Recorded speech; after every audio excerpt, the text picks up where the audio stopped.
Hi everybody, back in the room for the last talk of today, and actually the last talk of this first session. So, as I maybe explained, in the opening slot, the idea is that we're going to have a week's gap. I've checked, and you will still have access to NextGen IO. Make sure you have a copy of the password. I've removed it from the, just for vague security reasons, I've removed it from the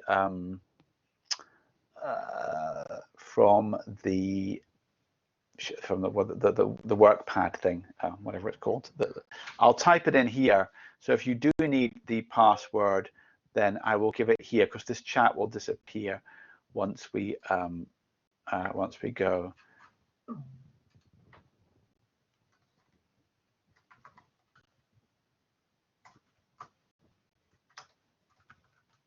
I have to type it in.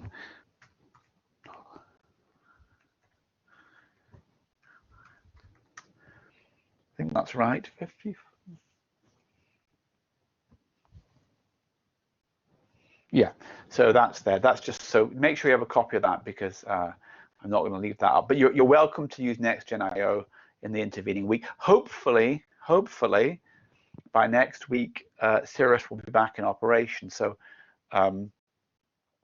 because you have Cirrus accounts, you may be signed up to Cirrus user mailings. Have people been getting Cirrus user mailings? I don't know when the last one was. Sorry,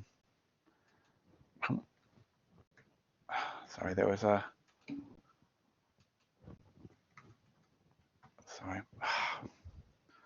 Sorry. I think it's because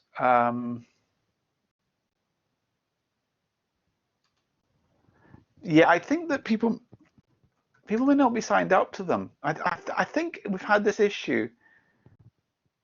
Yeah, so it's weird, because I thought that would be a critical incident.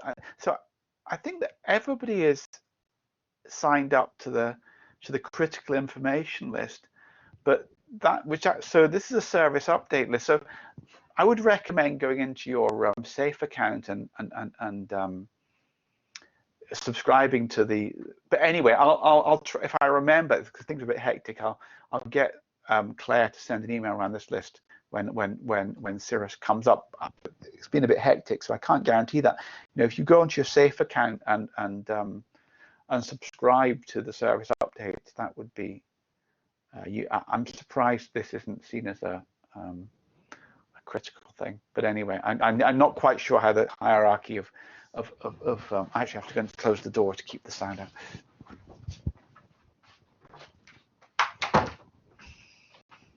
How the hierarchy of emails works on Cirrus, but I would recommend that you subscribe to them. I'm just surprised that this one is.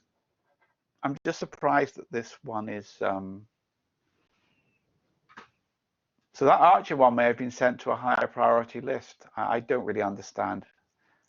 I don't really understand what's going on. Anyway, sorry.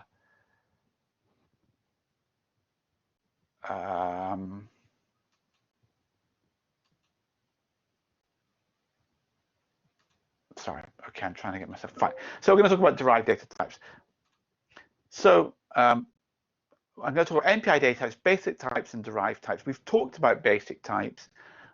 These are the predefined types which exist in the language. So for every language, well, for the basic language data types, integers, doubles, floats, characters, which you can declare in C or Fortran, then you can immediately send or receive them with like an MPI double or an MPI real or whatever. Okay, so there's that mapping. But of course, we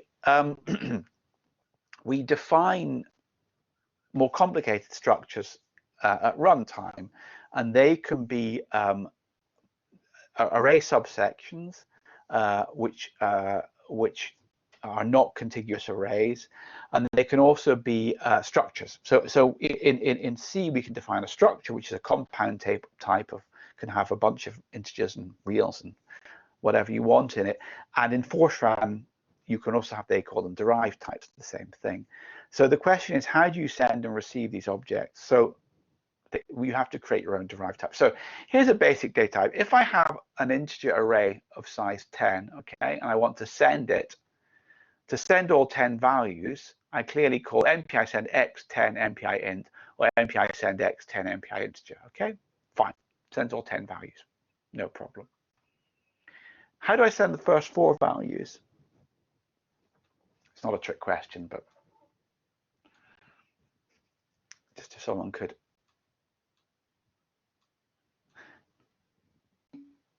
Set to, yes, so MPI send x04. Now I've been slightly pedantic here, that and this is to give a hint away, that in C the address of the first element of the array is the same thing as the address of the array, and in Fortran x is always passes by reference unless you're a purist. X and x1 are the same thing, at least in this context. So how do I send the 5th, 6th, 7th, and 8th elements?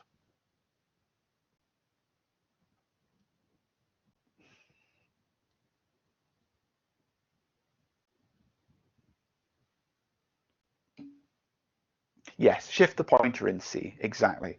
So you do the address of X of 0, 1, 2, 3, X4. In Fortran, I could do X5. That's slightly old-fashioned. I could also do, if you're a purist,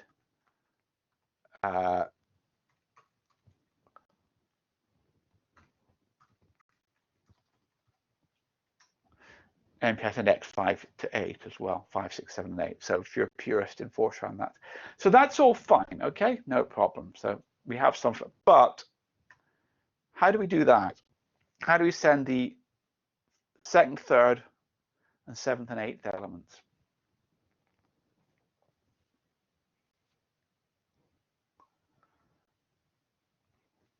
It's not, I mean, we could do it, but how would you do that if you just wanted to send those 4 elements? There's a number of ways of doing it. You do 2 sends, exactly.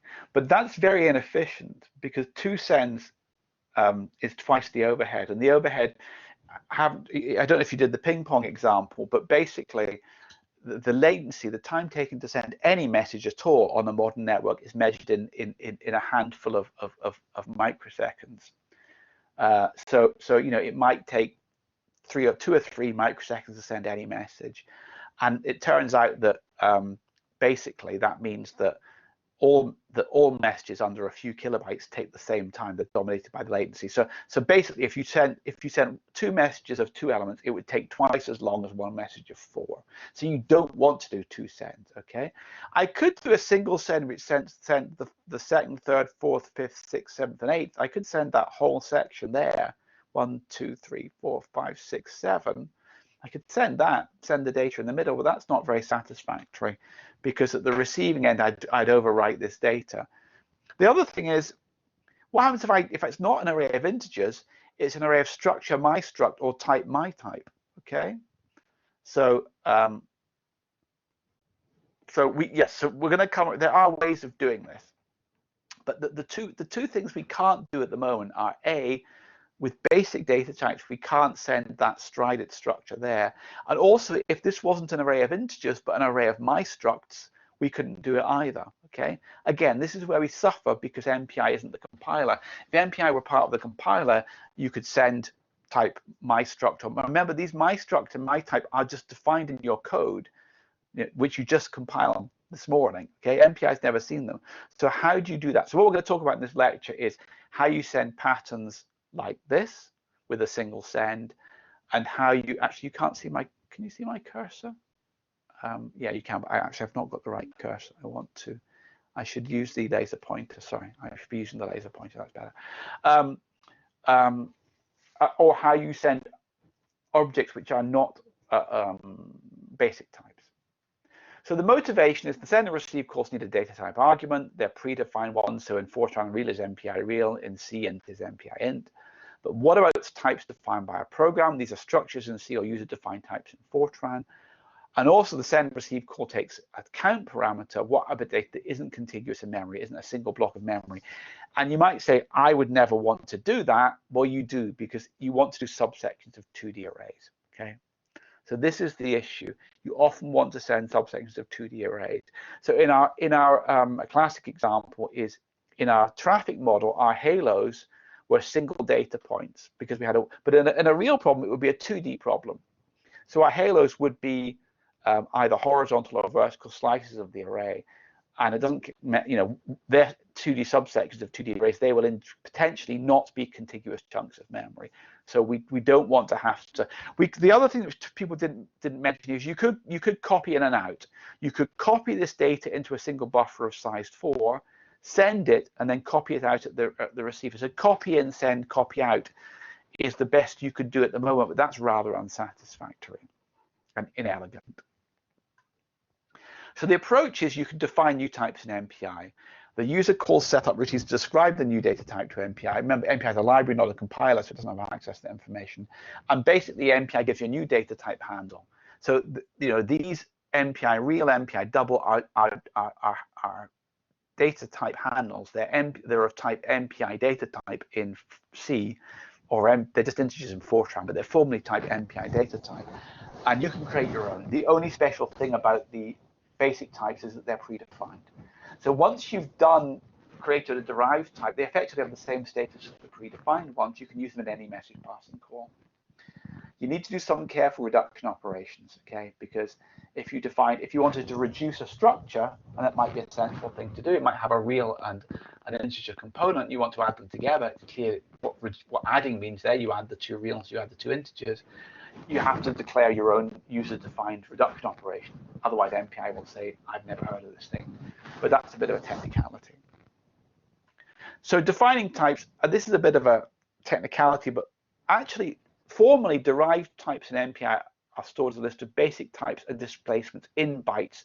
Now, unfortunately, in some parts of this talk, we're going to have to talk about bytes. MPI tries to be very platform neutral and high level and not talk about bytes, but sometimes, unfortunately, you have to talk about bytes.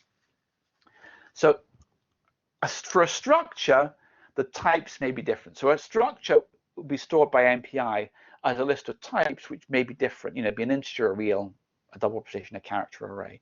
For an array subsection, all the types will be the same, but the displacements will be different because the data isn't contiguous. You're saying the first element's here, the second element's here, but the third one's here, and the fourth one's here. And you can actually define new derived types that are both basic types, and you can layer them up. You can layer them up in terms. You can declare derived types into terms of derived types as well. So it can get quite complicated. So formally, internally, MPI stores any derived type as a list of basic data types and a list of displacements, where all these data types will potentially be different for a structure, but for a subarray, we're going to talk about vectors, they will be the same. That's a bit of an aside. So the first type is a contiguous type. What you could do here is you can send 4K, but you could also create a data type which contained 4 integers and send one of them. So it's just a matter of elegance. There may be situations where that's useful, and that's the simplest derived type. Did someone get? I suddenly heard myself talking there. Did my voice drop out for a second because it suddenly came through my speaker? I don't know if that meant it. Yeah, I don't know what it is. It's very weird. Okay, yeah, I didn't touch anything, honest. So you can define a contiguous type, which is a number of an old type. MPI int count, MPI data type, old type, you get a new type. Okay. So for example, you could create MPI type contiguous for MPI integer and get back a new thing which you could call MPI block 4. And then you have a new MPI data type called MPI block 4. And if you want to send 4 integers, you can send 4 integers or one block 4. It's just a matter of elegance. So imagine you might want to make a program clearer to read. Imagine sending a block of 4 integers. You might use MPI send with MPI integer and count equals 4, or you might have define a new contiguous type of block 4. A more useful one might be a vector. You might be doing a CFD, fluid dynamics simulation, where all your basic structures, variables are little 3D velocity vectors, Vx, Vy, Vz, and you might want to say, I want to send 10 vectors rather than 30 reals. That might look more elegant. They might be also useful as an intermediate stage, okay? But that's just to illustrate the syntax. It's not particularly useful, but it exists. What I'm going to do now are vector types. So imagine we want to send non-contiguous data, element, element, gap, gap, element, element. Okay, now stay with me. You may think I never want to do that, but actually you do. You can define this pattern, element, element, element, sorry, gap, gap, element, element, element. It requires 3 integers to define it. And MPI calls those the count, the stride, and the block length. Okay, so this is count is 2 because there are 2 blocks. Stride is 5 because there are 5 elements between the blocks. You could have parameterized that as being the gap, but anyway, it isn't. The gap is and the block length is 3. So this count equals 2, stride equals 5, block length equals 3. This triplet of integers specifies this pattern. So we have 2 blocks, each of length 3, separated by a stride of 5, or the gap is the stride minus the block length of 2. Okay. So that is, you may think I'd never want to do that, but that in MPI speak defines this vector. Okay. So you might think, what is a vector type? Why is a pattern with blocks and gaps useful? Well, a vector type corresponds to a subsection of a 2D array. Okay. Now we have to store diagrams here. So let's think about how arrays are stored in memory. There's 2 problems with C arrays. So unfortunately, we have different conventions for C and Fortran. When you declare a 2D array in C or a 2D array in Fortran, they're stored internally in transposed formats. Okay. Also, I'm only talking about statically allocated arrays in C. I'm not talking about dynamically allocated arrays with malloc, because it's the Wild West. Okay, it's all bets are off. In Fortran, you can use either statically declared or allocatable arrays, because arrays are first-class objects in Fortran. They're treated properly. In C, arrays are always a complete botch. So just for simplicity, I can return to this, but for simplicity, let's think that you're doing simple C array. By a simple C array, I mean you just say an array integer x 4, 4. Okay, you just define it normally. Now I'm going to have to start drawing pictures, and people don't like me here, but what I'm going to do is, this is my coordinate system. So I am going to draw, when I draw an array xij, I'm going to draw it so that I goes along the way and j goes up the way. Now I know people have this obsession that when they draw arrays, they want to draw them as matrices, where I goes down the way and j goes along the way. Okay, you can draw them that way if you want, but I think that's lunacy, because when you declare 2D arrays in most scientific and technical programs, they are not matrices, they're arrays. Okay, we can have a discussion on that later, but this may be the transpose of how you want them drawn, but anyway, this is where I'm going to draw arrays. Okay, so when I draw an array, I goes along and j goes up. Okay, I is the x-axis. I'm thinking this is a coordinate system, x, y, I, j, which is the most common thing in scientific and technical programming. Okay, you'd have this is a map of the UK, and you've got an x coordinate and a y coordinate. So I'm going to draw it with x 0, 0 in the bottom left, x 3, 3 in the top right, or in Fortran x 1, 1 in the bottom left, x 4, 4 in the top right. Okay, so that's how I'm going to draw them. Now, in C and Fortran, if you declare an array of size 4 by 4 or an array of size 4 by 4 in Fortran, there is no such thing as a 2D array. All it does is it gives you 16 elements, 1 to 16. And there's just a convention for how xij map to this linear array. And unfortunately, C and Fortran have different conventions. C says that x11 is the first element and x12 is the second element. In C, the second index moves fastest. In Fortran, it's the first index that moves fastest, which is actually a very bizarre choice. But in Fortran, the first element is x11, the second element of is x21. This would be equally true statement if you draw them the other way around, okay? But it would just look different on the screen. So when you declare a 2D array, at least statically declared arrays, nice normal arrays, not playing around with malloc, data is contiguous in memory, and there are different conventions for mapping 2D to 1D arrays in C and Fortran. Frankly, Fortran is a very bizarre choice, but I've never understood why they did it that way. But maybe someone flipped a coin back in 1963, and it's clear why C does it its way, because there's this other concept of pointers to pointers. But anyway, So that's okay, this is my you can choose to draw arrays however you like. Okay, some people say, oh, I thought I went down and j goes long, and in fact different people have different conventions. If you do coordinates, and I use coordinates because in scientific and technical programming, physics, engineering, you're dealing with coordinate systems. First index I is right, second index j is up. That's coordinates. Okay. If you think of a matrix, then the first index goes down and the second index goes to the right. If you're a graphics person, you think of scan lines. The first index I goes to the right and the second index goes down. So people have all the different conventions. I tend to draw things in this convention. But regardless of how you draw them, the layout in memory is xij is followed by xij plus 1 in C, xij is followed by xi plus 1j in Fortran. Those are completely true statements, regardless of how you choose to draw them. If you create arrays with malloc, then all bets are off. So depending on how you draw them, this can appear as row major, or I hate this terminology. I've never understood this row major, column major stuff. I can't, this is a true statement, regardless of how you draw them. That's just a little aside.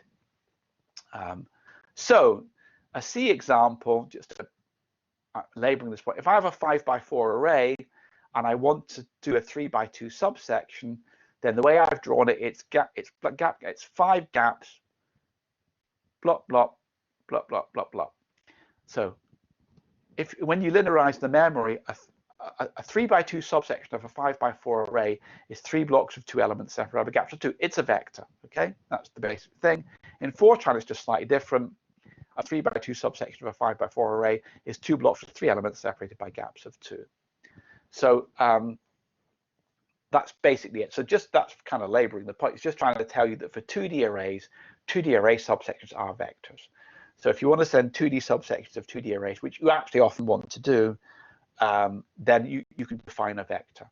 So the way you would do it is the equivalent vector types for the C were block length 2, count 3, stride 4, and for Fortran, block length 3, count 2, stride 5. There's just a permutation of the indices. Okay. So I always end up drawing little diagrams when I do these things, but that's how it works. So to create a vector type, it's very simple. You call MPI type vector. You give the count, the block length, the strides. These are exactly that triplet of integers. You give it the old data type, which is what the source array is made of, which is, we would just say, integers. And you get back a new data type, which you can call whatever you like. It's a variable. You can call it my vector or whatever you want.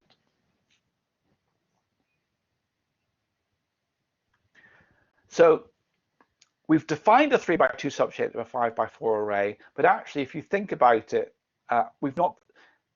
this pattern defines it's a 3x2 subsection, but the pattern itself doesn't say which array it is, because I've omitted this leading gap. So I think, it's my own terminology, I think of vectors as floating data types, like patterns, templates, which you place. So just like when you send 4 integers in an MPI call, which 4 integers you send depends on what whether you pass x1 or x5 as the starting point. If you have a pattern, which is a 2D subsection, which particular 2D subsection you send depends where you place it in the source array. So you pass the address of the first element that should be sent. So just as an example, imagine I defined a vector 3x2 appropriately by calling MPI type vector. If I want to send this, as I've drawn it, this subarray here, I need to pass that element, which in C is x11, or in Fortran is x22. Yes, I think of them as a stencil, a template or a stencil. Yes, that's what I think of them, and they pick out those elements. If you wanted to send, you would just use the same vector. If you wanted to pick out this, you would send x21 or the first address of x32. So it's a stencil you can place on the source array where you want. If you're a Fortran programmer, you might say,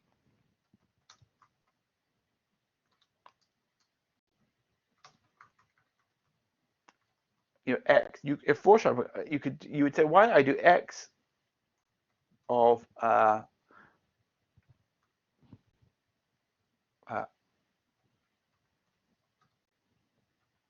if you're a Fortran, you might say, why don't I just do that? Why don't I use Fortran array syntax to do, x2 to 4, 2 to 3? Well, you can if you're careful, But unfortunately, and I'll cover this next week, there are technical issues with using Fortran array syntax with non-blocking communications. And so you can do that, but you need to think carefully about what you're doing.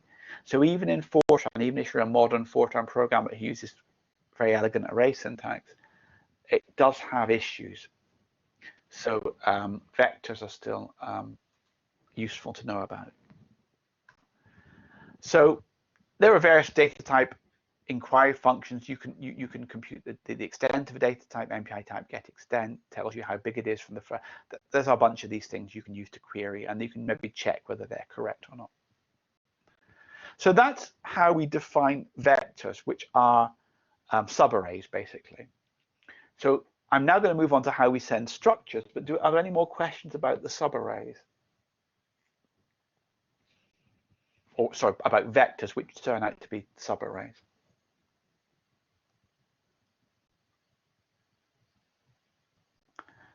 Okay, so now I'm going to move on to often in a proper code, you don't just have arrays of reals and integers, you have structures. So for example, if in a real traffic model code, I would have a type vehicle. Yeah, I would have an array of not of integers but of vehicles, where the vehicle was a structure which had things like the type of the car, you know, the maximum speed, its weight, all kinds of stuff. And it would be really nice to do MPI send 5 vehicles. If you had an array of vehicles, you want to send vehicles. So it's really nice to have MPI types that match onto your program types. So my basic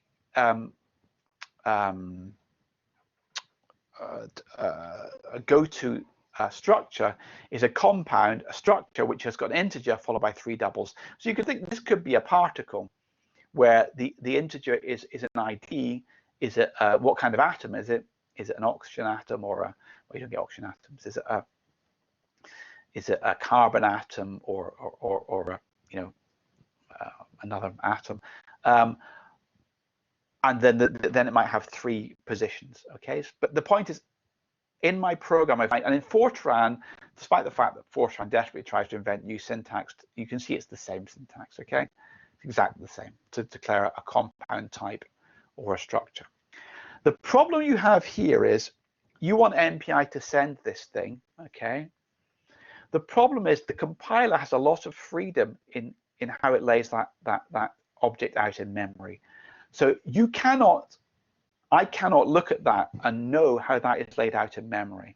The compiler is allowed to put in padding between any 2 elements in C. And in Fortran, we'll just forget about Fortran for the moment. In C, the compiler is allowed to put padding in here. And in fact, it probably does, because it probably wants all these doubles to live on 8-byte boundaries. So probably, there's no guarantee, but probably what the compiler will do is stick an integer in here, a gap of 4 blank bytes, and then the doubles. So in fact, this object will actually take up 32 bytes, although it only appears to have 4 plus 3 sevens, 3 eights, 28 bytes.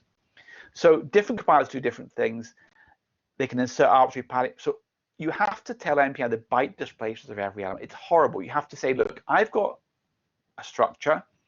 It's got an integer followed by 3 doubles, and the integer starts at byte displacement 0, and the double starts at byte displacement probably 8, but you need to work that out at runtime. The only way you can work out what one of these things looks like in memory is to create it, instantiate it, and pick it apart by taking addresses. It's really horrible, but you only have to do it once. You know, so it is nasty, but there is no way around it because MPI is not a compiler, it's a library. So to construct a struct data type, you do MPI type create struct. You give it a count, which here would be 2 because we have an integer followed by a double. An array of block lengths, which here would be 1, 3, meaning we have 1 integer followed by 3 doubles. The array of displacements we'll come back to, but the array of types would be MPI int, MPI double, or MPI int to MPI double position, and you get back a new type. So hopefully, if you look at this structure here, it's some integers followed by doubles, it's 1 integer followed by 3 doubles.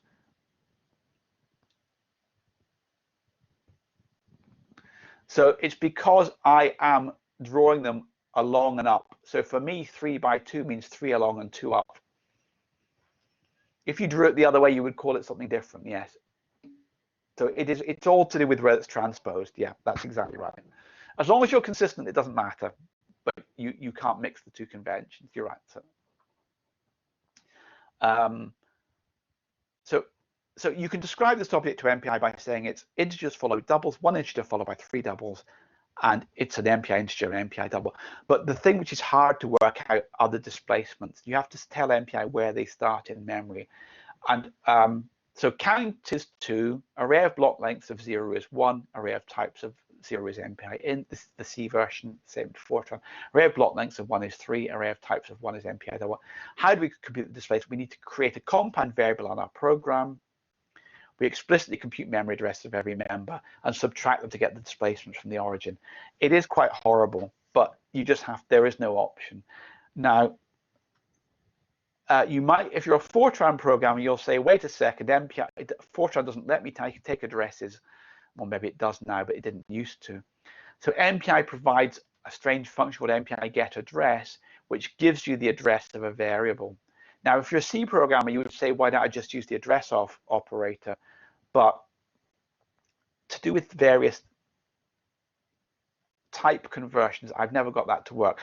So it's a strange prototype. You pass in a location in it. In Fortran is a variable, in C is the address of a variable, and you get back an address. You might say, what's this funny thing, MPI int? Well, this is the other problem, is you're taking memory addresses, and they could be 64 bytes. You can't store them in an integer. You need a 60 in a modern 64-bit operating system. You need a 64-bit storage for this thing. So MPI has this type. In C, it's MPI int. In Fortran, it's of kind equals MPI address. This gives you a variable which is long enough to store a memory address, which is in general a 64-bit object, not a 32-bit object. So all this stuff is getting rather horrible. I appreciate, but unfortunately, it's a necessary evil. So the final thing you need to do is, once a data type has been constructed, you need to commit it. And if you're going to use a data type in a send or receive call, you need to call MPI type commit. This actually gives MPI, because you're telling MPI, I'm actually going to send and receive this thing. It's not just an intermediary in some higher level, definition. It allows MPI to go in and analyze it and maybe simplify it, for example. But it's a slight quirk. But before you pass a data type, a user-defined data type, to a send or receive operation, you need to commit it. So you need to create it. Here you could use MPI type vector or MPI type create struct, and then you need to call this commit routine, MPI type commit, which kind of stamps it as valid for sending and receiving. Having done that, you could then send. So the exercise here is 2. So why can't we just use the size of the struct? Yes. So you could, well, there's 2 reasons here. Yes, you could do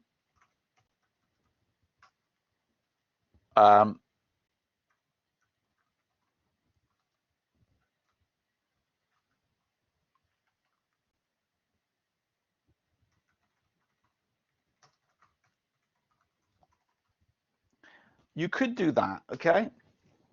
MPI send struct, size of struct, MPI byte, okay? That's a bit ugly. The real reason is, though, that technically MPI, and I mentioned this at the start, so first of all, it's much more elegant to be able to do MPI send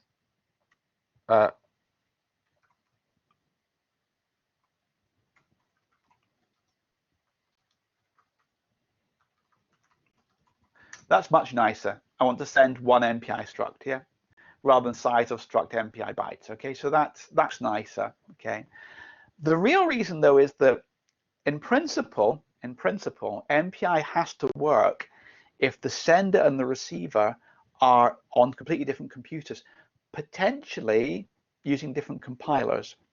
And so this is a bit of a quirk, but you're being paranoid here. It could be that the structure at the send side is not laid out in memory the same as the structure at the receive side, because the compiler on the send side could have decided to put padding in, and the compiler on the receive side could have decided not to. By defining a compound structure and unpicking what the local definition looks like, it allows MPI to do the correct thing on heterogeneous architectures. That's the purest answer why that's wrong. However, we are always going to be running on homogeneous systems where actually the definitions at both ends are the same. So yes, in practice, you could do MPI send size of struct MPI bytes. You could do that, but it is frowned upon. But yes, that will work in practice on most systems. Okay. No, you can't guarantee the size of struct, but it is compiled. It is computed at compile time, so it will be correct. It will be correct. So you can do that struct side, but it's just MPI tries not to talk about bytes. So although it's you have to talk about bytes in defining the structure, I think the second syntax is, you want to be able to do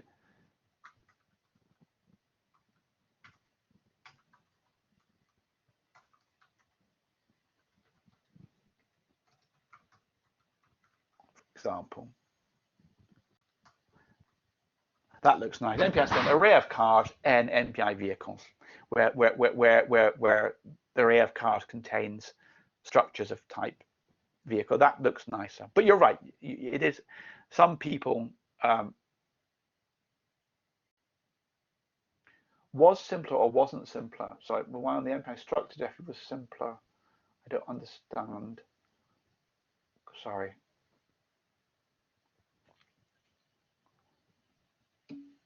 Yes, because you do not know exactly. See, I cannot look at that definition.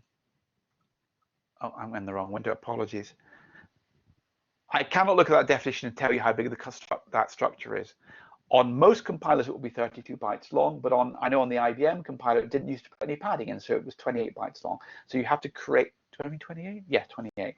So you're right. It's unfortunate, but it's the freedom. Now, if you're a Fortran compiler, you will say, wait a second, the Fortran compiler.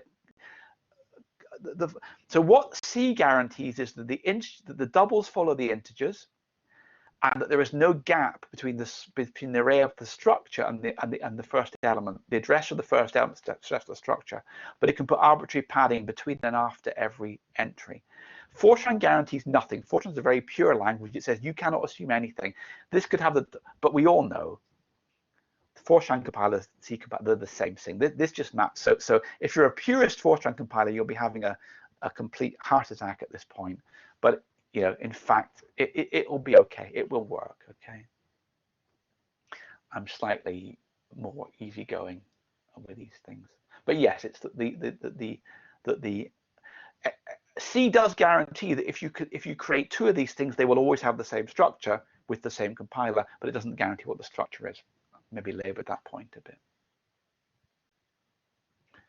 So in terms of the exercise, the actual exercise is to modify the message boundary ring to pass a compound object which contains an integer and a rank, not floating point. I changed it to double precision. If you're a Fortran programmer and you don't use Fortran derived types, then you could jump to exercise 8.2, which uses type vector. Okay. One thing people sometimes ask here, and I have considered whether to change this in the course, but how do I do a 3D subsection of a 3D array? Well, unfortunately, a 3D subsection of a 3D array is not a vector because it has a block gap, block gap, block gap, and then a bigger gap. There's multiple strides. So MPI actually provides a much more general routine called MPI. I can't remember exactly what it's called because I'm a bit tired. MPI type create. They tried to rationalize the MPI. The MPI type creation routines are not. If you want to do a more general thing, you should look at MPI type create subarray, which is a completely general routine which will create n-dimensional subarrays of n-dimensional arrays. It just happens to be for the 2D case, it's simpler and you can use a vector. But MPI type create.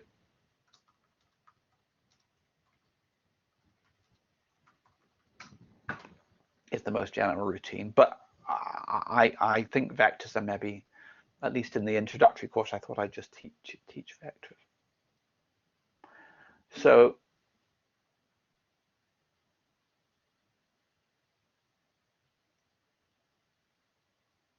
size of an array being unknown at compile time, if we use stately for vectors. I mean, the size of an array being unknown at compile time, because the size of an array is known, it's just the size of a structure, unless I've misunderstood you.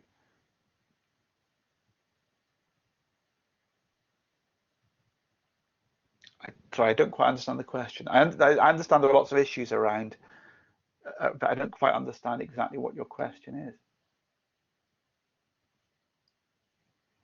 You can't do AN. I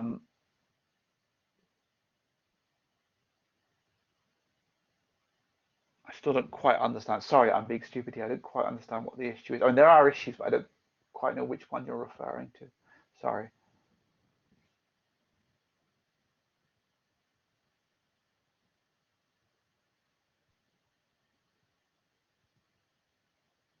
What do you think would go wrong? I said I'm being a bit thick here. Vector types, yeah. You could talk if you want. Actually, you should be able to talk. It might be easier if it's a. You should be. Your mic should work, assuming you have one. Hi. So when you were talking about vector types, and you're saying they didn't work well with malloc, and we needed statically allocated arrays. But if we're coding in C90, that kind of, how would we get around that if we shouldn't use malloc? So you can, if you use malloc correct. So for 1D arrays, it's fine. It's multi-dimensional arrays. What people normally do with multi-dimensional arrays is they do arrays of arrays. They have a, you have an array of pointers, and each of them is a separate malloc. The trick is, I have a lecture I could give next week about it. The trick is to be careful. The trick is to make sure that you can do dynamically allocated arrays with malloc and still ensure that the data is contiguous in memory, and you fudge up the pointers in a particular way, so you can get around it. But the normal way people do multi-dimensional arrays is multiple mallocs, one for each row, if you want to call it that, and that is going to give you problems. But you can't like malloc for your whole 2D array and just do like I plus nj. So that, okay, so some people then linearize their arrays. That's assembly language. I do find it scary. We're in the 21st century and people still linearize and do their own I plus n times j. I find that quite scary. I did that when I wrote assembly language in the 80s. So I know C programmers love that, but I would always, if I want a 3D array, I want to do aijk. But if you have a clever malloc routine, you can do that. You can square the circle, and I'll talk about that next week. But the naive way of mallocs is a recipe for disaster. Right. Okay. Thanks very much. So yes, I lost the chat for some reason there. But Laura, I could hear that people were chatting. So yes. So I'll just show you some. I've got a totally general piece of code which a colleague Stephen gave to me, which is totally general and does an n-dimensional array. But for something like 2 dimensions, it's quite straightforward. I'll just for a second, when we're on the line, I will. No. What?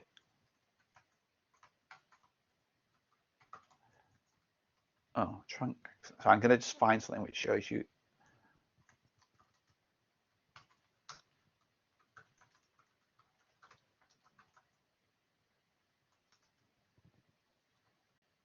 So let's do terminal. I have to talk to myself. So what you do, if I share this,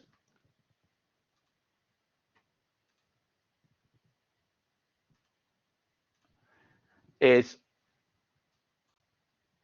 so this is a general routine to allocate a 2D array of size x by y of some type of size. So what you do is you do a single malloc. for all the pointers and all the so this, you do a single malloc to contain the data, but also some people the dummy pointers at the start, and then we do exactly what Laurent said. You go over and I mean, I worked this out once and now I've forgotten why it works, but I've lost my chat window again. You do something like that, basically. So that ensures that not only is all the data. Now, the important point here is that when you send this array, so let's, I can actually show you this, how it works. This is from another course, but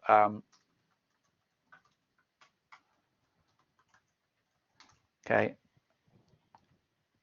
Where do we do it? Sorry, there we go. So when we allocate the arrays, yeah, I'm saying I want to allocate an array with halos. So it's a 2D. So I want to do array malloc 2D of an array of lm plus 2, n plus 2, size of double. So that gives me an array of size lm plus 2. And I can then just zero it just like this, yeah? I've got proper 2D arrays, yeah? The important point, though, is when I send and receive that, let's see if I can find, well, there's a halo swap routine here. So let's find the halo swap. Now, what's it called?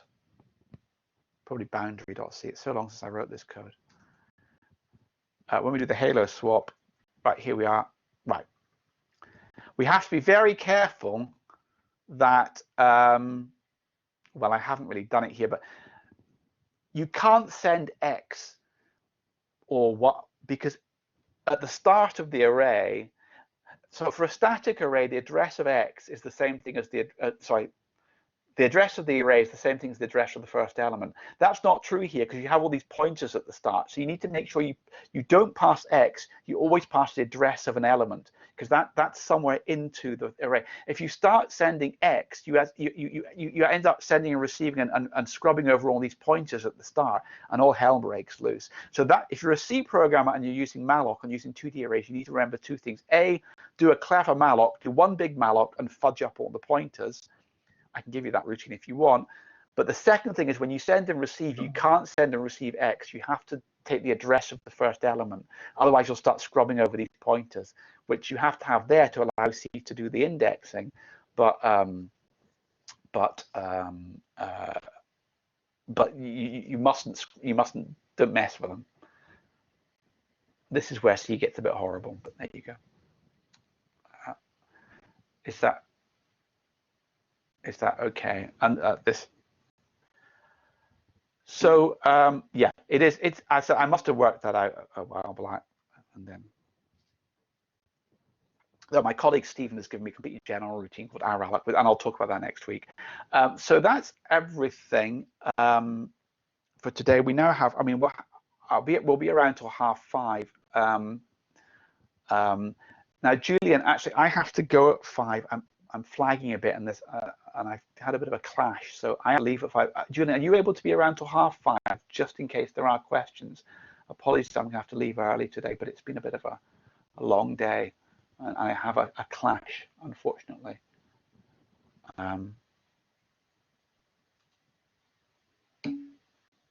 Fine, thanks, Julian. So just in case, yeah, so Julian will be around. Apologies, I can't be around past 5, but I have to go. So we'll kick up again. So the idea here was now to leave you a gap where you can go away and assimilate. All the solutions are online. You can look at them. Actually, most of the solutions, I haven't got solutions to the broadcast and scatter exercises. I should do that. But you can look at them. You can play around. You can compile and run them. What I'm going to do next week, which is a week today, so I'm skipping a whole week, is to talk about more general stuff, more details, introduce this case study, which is the closest thing I could find between a program which is easy enough to write in a few days, but complicated enough to be realistic, and it does a real image processing problem, which I think is quite fun. You're welcome to use NextGen.io for the next week. If Cirrus comes alive, you're welcome to use Cirrus, and there are full instructions, equivalent crib sheets and stuff for Cirrus on the website. You can try doing that. And so I hope you enjoyed it. The recordings won't go up immediately, but they should be up in a few days. They need some processing to get rid of all the gaps and stuff. So they may be up within a week. I hope they won't be, but it depends on the load of the person who has to do all the video processing. But I will see you again 9:30 British summertime, 10:30 Central European summertime, and whatever else you are elsewhere on next Friday. So there's a week gap till Friday the 22nd. So I hope you've found that useful, and hopefully see you all around. And you can ask, you know, it's a bit of an open session. I have some lectures prepared and stuff, but I'm happy to do what you want. Ask any questions and come with things. Yeah, answer any questions you have about any issues or anything in more generally. I'm happy to talk about. But hopefully see you all in a week, same time, same place. And Cirrus, if we're lucky, might be back up.